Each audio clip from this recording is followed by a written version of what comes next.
How many of you ever decided not to do something based upon an assumption? Raise your hands, please. And so that's why it's important for us to be strategic and experiential and being able to tell the story to distract them from their current story, distract, dispute, break down the limited belief system, and inspire them to say yes to a new opportunity in their lives. And so as a result, I didn't do what I'm doing now, because I had such a tremendous inferiority complex because of my lack of college education. I stopped myself. There's an African proverb that says there's no enemy within, the enemy outside can do us no harm. And so as you look at yourself, as you look at your goals, look at your dreams, it's very important that you take time every day and write this down to retrain your thinking. You got to retrain your thinking. Because how we live our lives is a result of the story that we bought into. I had to retrain my thinking because of what I saw. Studies indicating that the decisions we make in life is directly related to the things that we saw, the things that we experienced, the conversations we've been exposed to between age 0 and 5. And so as a result of that, my experience, I had to begin to engage in a process of retraining my mindset. And I didn't even know what I was doing. But this man, Mr. Swiderski, I'll never forget. Leslie, come in here. Yes, sir. Look at my shoes. You can shine them better than this? I do apologize, sir. I'll do a better job. And his wife said, please don't yell at him like that. That's not nice. He's just a kid. He's only 10 years old. He should do a better job than that. He can. I said, it's okay, Mrs. Swiderski. And he should have yelled at me. He was a very rude, arrogant guy, but he was a kind guy, too.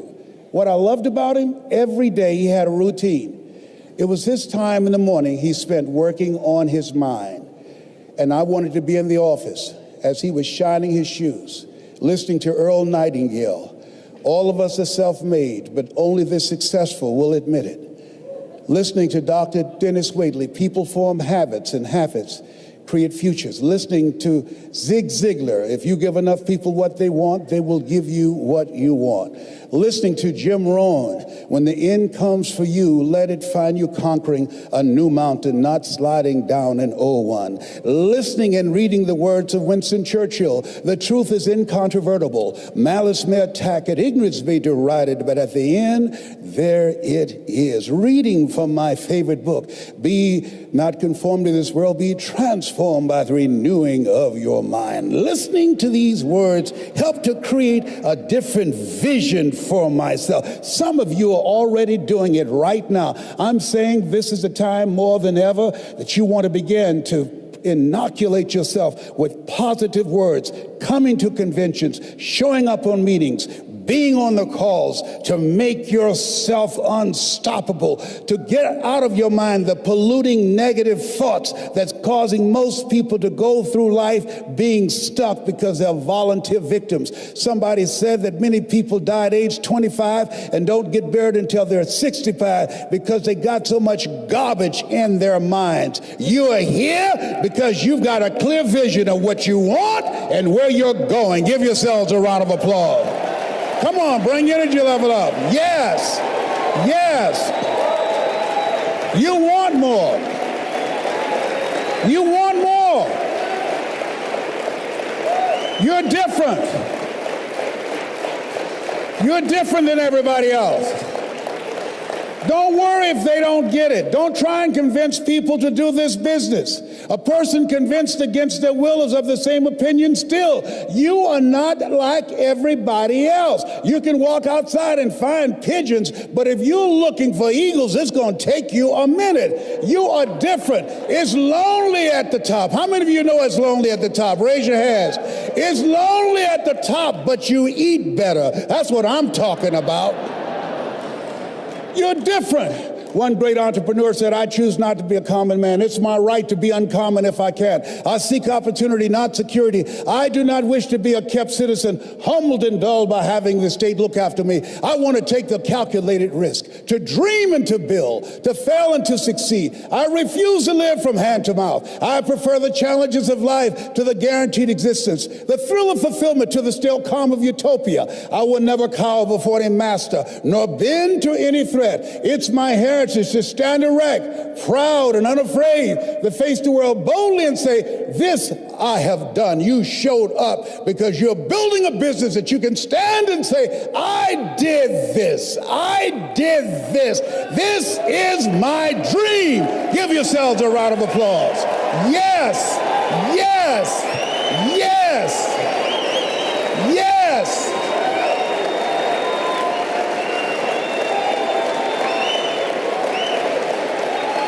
Yes.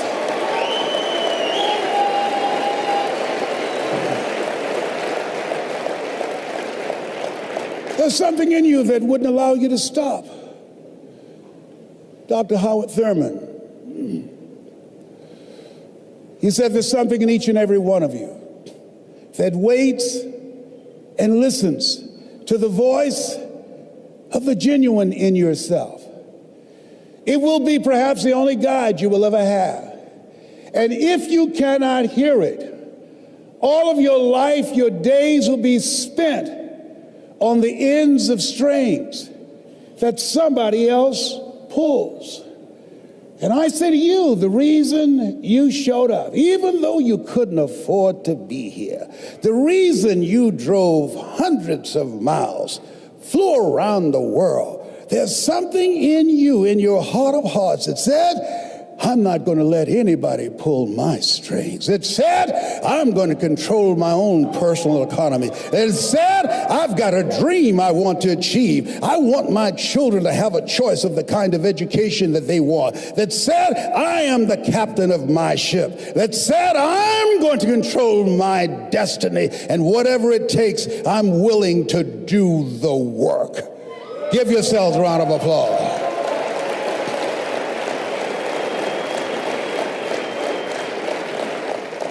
In 1961, President John F. Kennedy had a decision to make. The decision was whether or not to call a news conference and tell the world the United States was going to go to the moon. And I submit to you that the decision to do that was very risky. And what governed his thinking is what governed your thinking when you decided, I'm going to do this. See, the technology did not exist. The answer of what will it take did not exist. No one had ever done it before. But he made a decision. He looked at Wernher von Braun, the most brilliant scientist of that day, and he said, Wernher, what will it take for us to go to the moon? And he spoke 5 words. And those 5 words, I think, is what governs most entrepreneurs. Those 5 words, I think, is what give people like you the courage to pursue their dreams. Those 5 words is what I think people who are pioneers, people who are breaking new ground, make decisions on. He said, what will it take for us to go to the moon? And the response was, the will to do it. As you look at yourself, as you look at your business, as we look into 2015 and beyond, what will it take for you to increase your business? The will to do it.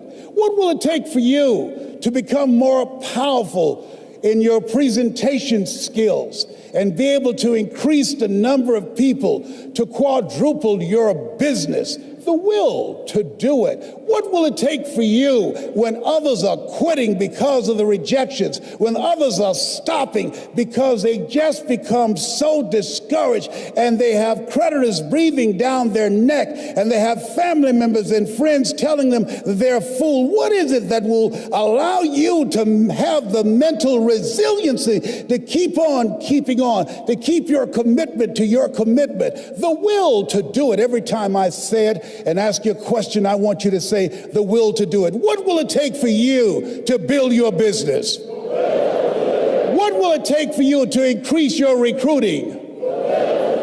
What will it take for you to bring out the greatness in you and to make your mark? What will it take for you to become a high achiever and to bring out the billionaire in you? Shake someone's hand on your right and left and say, I've got the will. I've got the will.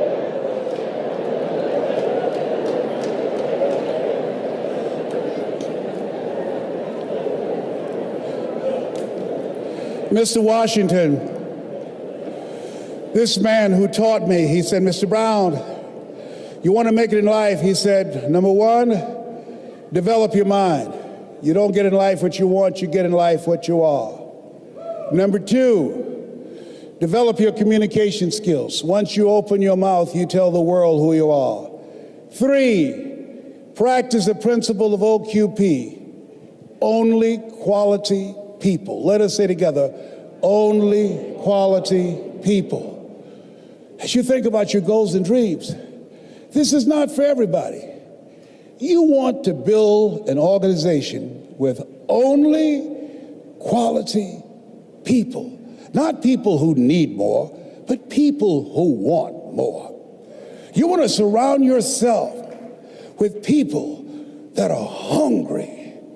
People that are hungry are willing to do the things today others won't do in order to have the things tomorrow others won't have. People that are hungry do what they know, not what they feel. See, I didn't do this for years because I knew it would be hard. And Mr. Washington said something to me. Mike Williams, my mentor, you want to go online and find his book, The Road to Your Best Stuff. He said something that grabbed me, and I want you to put this someplace where you can see it. See, you build this business through persistence. You got to affirm, I will persist until I succeed. You build it through patience. It takes time to grow orchids. It's faster to grow roses, but orchids, that takes time. You have to have persistence, you have to have patience and perseverance. It takes courage to come back again and again and again. Because in order to build the business, it's hard work. It's H-A-R-D and H-E-A-R-T. Are you with me there? Write this down. If you do what is easy, your life will be hard. But if you do what is hard, your life will be easy. If you do what is easy,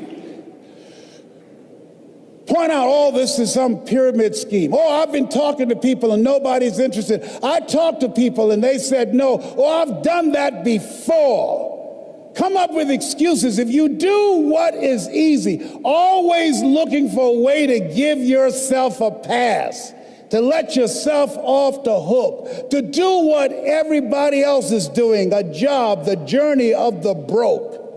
If you do what is easy, your life will be hard. People working on jobs that they hate, The heart attack rate on Monday morning between 6 o'clock and 10 o'clock increases by 35%. People going to jobs that they hate. If you do what is easy, your life will be hard. Working 2 and 3 jobs for one paycheck and no job security. But there's something in you that says, you know, I'm making some good money, but you know what? I can't do this. I can't do this anymore. A friend of mine, she's here. I'm so honored to be in her presence, Kim Wee. She went to do a presentation, drove from Los Angeles to San Francisco. and 20 people in the room, and they said, yes, she's an electrifying speaker, great presenter. Yes. And when she left, the Dream Busters took the floor. And when the Dream Busters finished with those people who had goals and dreams of a new life, they sabotaged Kim. And they called her before she can get home and said, no, we're not going to do it.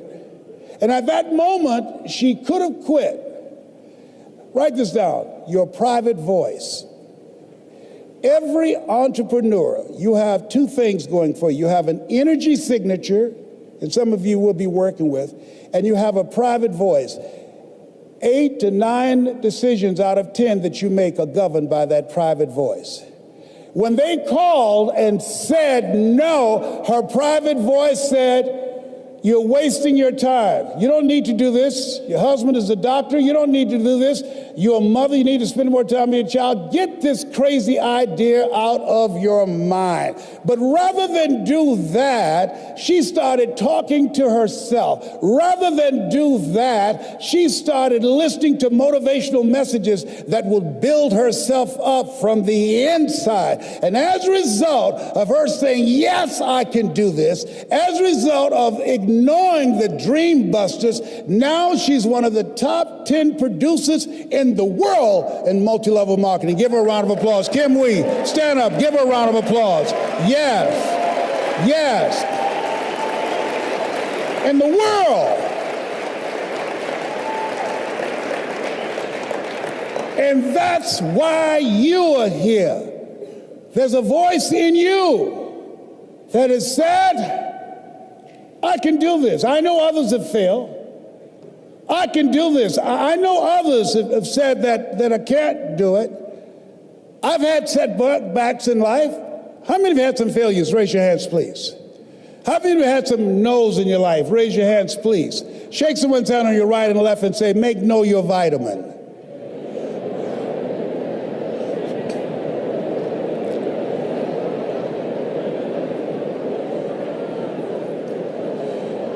Ladies and gentlemen, if you want to make it in life, you got to know your vitamin.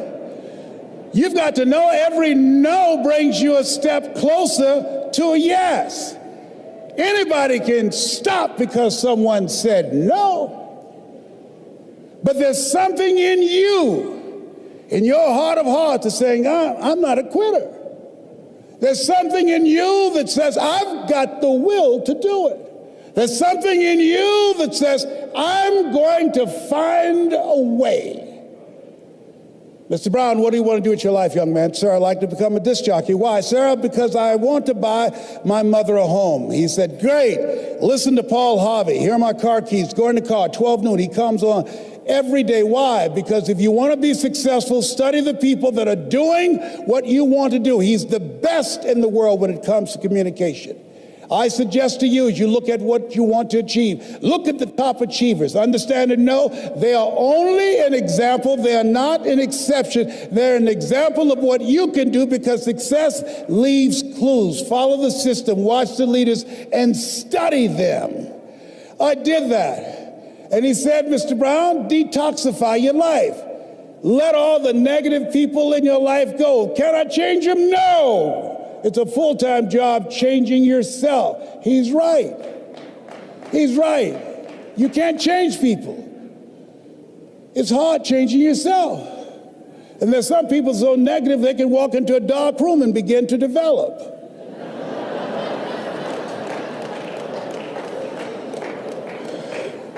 He said, practice OQP, only quality people.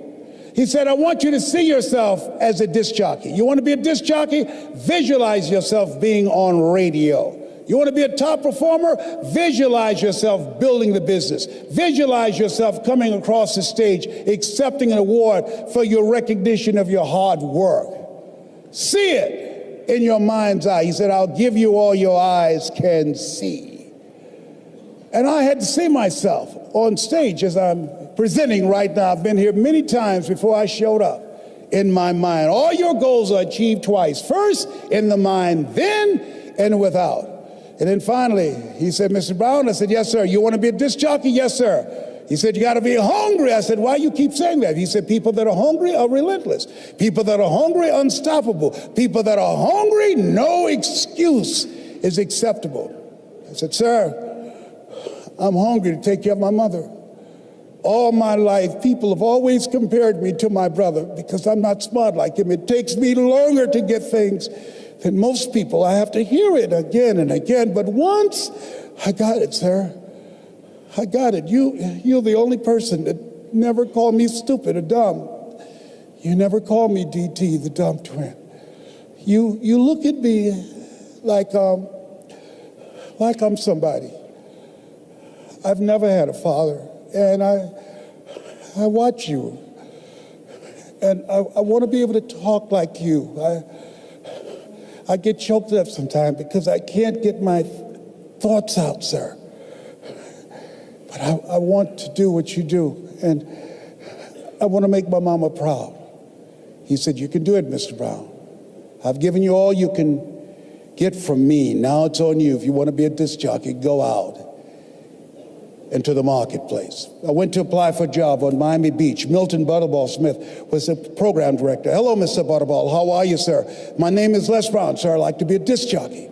Young man, you have any journalism in your background? No, sir, I don't. Having experience in broadcasting? No, sir. But let me audition for you, sir. Let me show you how good I am. All I want, sir, is a shot. Just let me audition. He said, no. How many of you have been rejected? Raise your hands, please. I was devastated with rejection. I said, Mr. Washington, they said no. He said, don't take it personally. Most people are so negative, they have to say no 7 times before they say yes. He said, you got to be hungry. Go back again. I went back again. Hello, Mr. Butterball. How are you, sir? Now, my name is Les Brown, sir. I'd like to be a disc jockey. He said, I know what your name is. Weren't you here yesterday? I said, yes, sir, I was. Didn't I tell you no yesterday? I said, yes, sir, you did. He said, then why are you back today? I said, well, sir, I didn't know whether or not somebody was laid off or somebody was fired, sir. He said, no one was laid off or fired. Now get on out of here. I came back the next day. Hello, Mr. Butterball. How are you, sir? My name is Les Brown, sir. I'd like to be a disc jockey. He said, I know what your name is. Weren't you here the last 2 days? I said, yes, sir. Didn't I tell you no the last 2 days? I said, yes, sir. He said, then why are you back today? I said, sir, I didn't know whether that someone got sick or someone died, sir. No one got sick or died. No one was laid off or fired. Now, don't you come back here again. I came back the next day, talking loud, looking happy, like I was singing for the first time. I said, hello, Mr. Butterball, how are you? He looked at me with rage. He says, go get me some coffee. I said, yes, sir.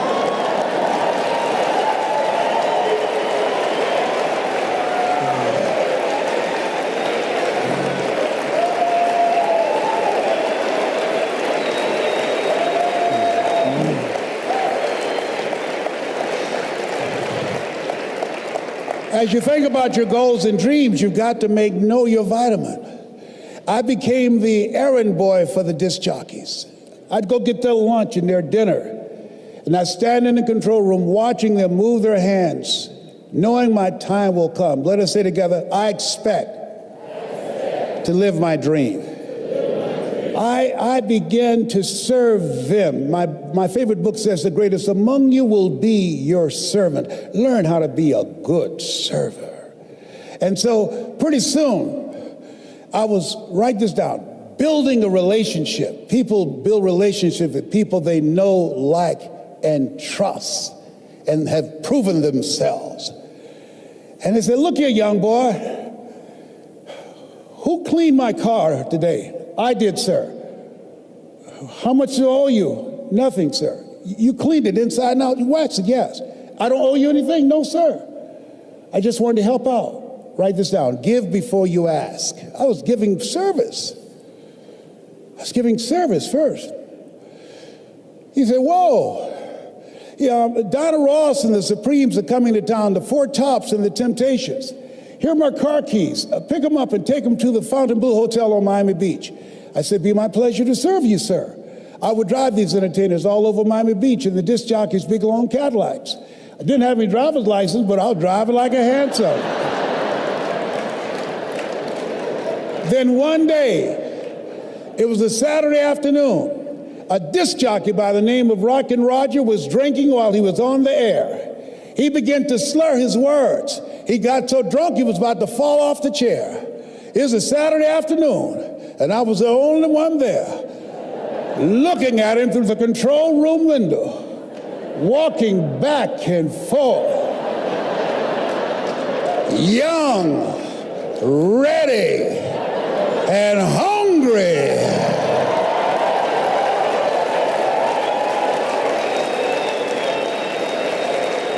I was saying, drink, rock, drink.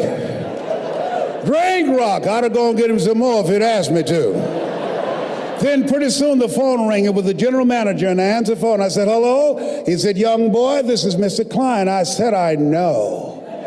He said, Rock can't finish the show. I said, I know. He said, would you call one of the other DJs in? I said, yes, sir. I hung the phone up. I said, now he must think I'm crazy. I called my mom and my girlfriend, Cassandra. I said, y'all come out on the front porch and turn on the radio. I'm about to come on the air.